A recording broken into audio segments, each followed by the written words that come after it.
kuliah Business Process Modeling atau BPM. Meneruskan materi sebelumnya, pertemuan kali ini akan membahas mengenai Functional Flow Diagram atau diagram fungsional. Diagram alur fungsional adalah model sederhana yang menunjukkan setiap area fungsional atau pemangku kepentingan internal organisasi dan bagaimana mereka berinteraksi dalam keseluruhan alur kerja yang logis. Nah, diagram alur fungsional ini tidak mencantumkan cara aktivitas dilakukan, namun hanya fokus pada fungsi yang terjadi. Ini adalah pemodelan proses tingkat tinggi yang kedua yang menyoroti interaksi tunggal antara entitas eksternal dan juga organisasi. Diagram alur fungsional ini bisa digunakan untuk menargetkan audiens tertentu saat menganalisis detail dalam setiap area fungsional serta untuk memvalidasi siapa pemangku kepentingan organisasi.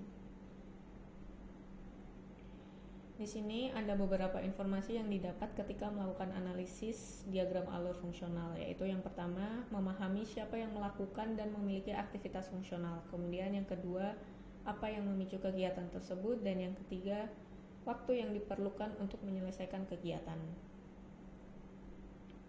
Selanjutnya, manfaat yang didapat dengan adanya diagram alur fungsional ini adalah: pertama, diagram ini adalah cara terbaik untuk memberikan gambaran singkat mengenai suatu skenario kepada orang lain. Hal ini berguna untuk pelatihan staf baru, audit, ataupun kunjungan dari pelanggan. Dengan adanya gambaran umum ini, kemungkinan besar akan mendapatkan konsensus dalam tim atau kesepakatan yang akan memiliki pemahaman yang sama antar masing-masing anggota tim. Kemudian dengan adanya diagram alur fungsional ini dapat mengidentifikasi atau menemukan peluang untuk berkembang. Ini adalah metode yang cepat dan juga mudah dipelajari dan akan membawa banyak manfaat pada pekerjaan. Jadi ketika pelanggan memulai permintaan transaksi itu, ini memicu serangkaian respon atau aktivitas internal di dalam organisasi.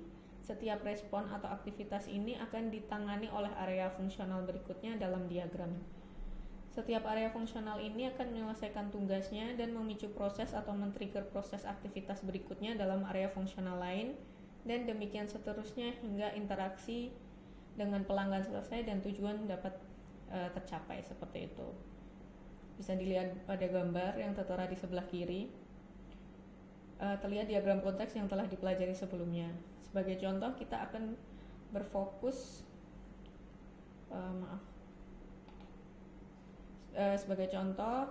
berfokus pada area customer.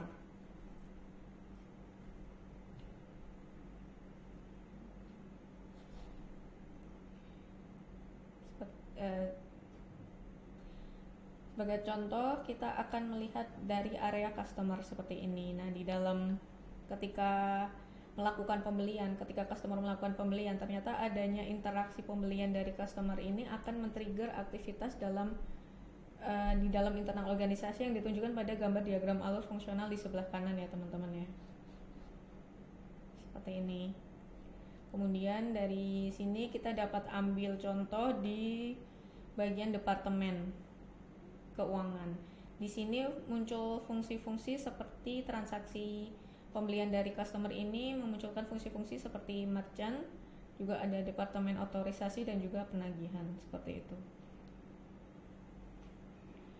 Nah, gimana cara membuat diagram alur fungsional ini? Yang pertama adalah dengan berfokus pada satu entitas eksternal saja. Hal ini dapat memetakan fungsi apa yang diperlukan dalam organisasi, memberikan konteks pada hubungan yang sedang dianalisis. Kemudian yang kedua, memilih entitas eksternal dalam interaksi yang ingin difokuskan dalam diagram alur fungsional. Dalam hal ini, contoh yang sebelumnya yaitu memilih pelanggan yang melakukan pembelian.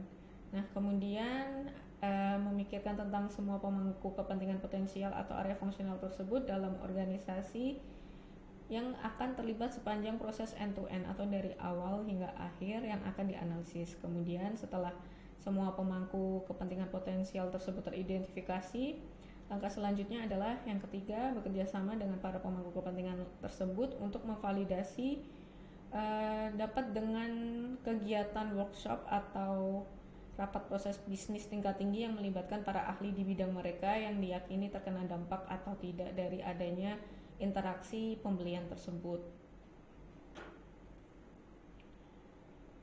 Di sini bisa terlihat komponen dari diagram alur fungsional. Yang pertama ada lingkaran yang menunjukkan area fungsional tersebut, kemudian ada anak panah yang menunjukkan hubungan atau relationship antar area fungsional, kemudian yang ketiga ada label pada anak panah yang mengidentifikasikan apa yang sedang dipertukarkan.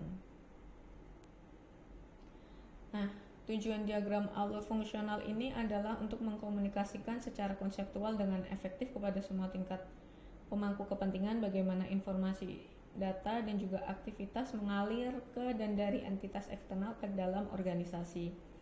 Namun, dalam pembuatan diagram alur fungsional ini sering terdapat kesalahan yang sering terjadi, yaitu yang pertama, tidak memvalidasi arah aliran awal, yang kedua, tidak memvalidasi cakupan, kemudian yang ketiga, keterlibatan asumsi, dan yang keempat, tidak menempatkan partisipan atau peserta pada tingkat fungsional.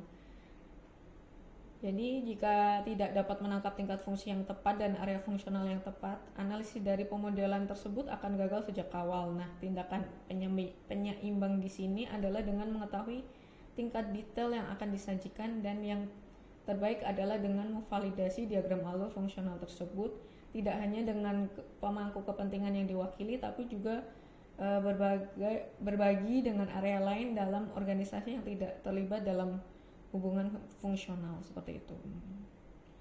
Dan yang terakhir, dengan menjaga diagram alur fungsional pada tingkat yang dapat dijelaskan dengan sendirinya, dapat dipastikan bahwa pemahaman tersebut akan lebih baik diterima oleh banyak audiens dan yang kemudian juga akan menggunakan model tersebut. Demikian mata kuliah untuk pertemuan kali ini. Wassalamualaikum warahmatullahi wabarakatuh.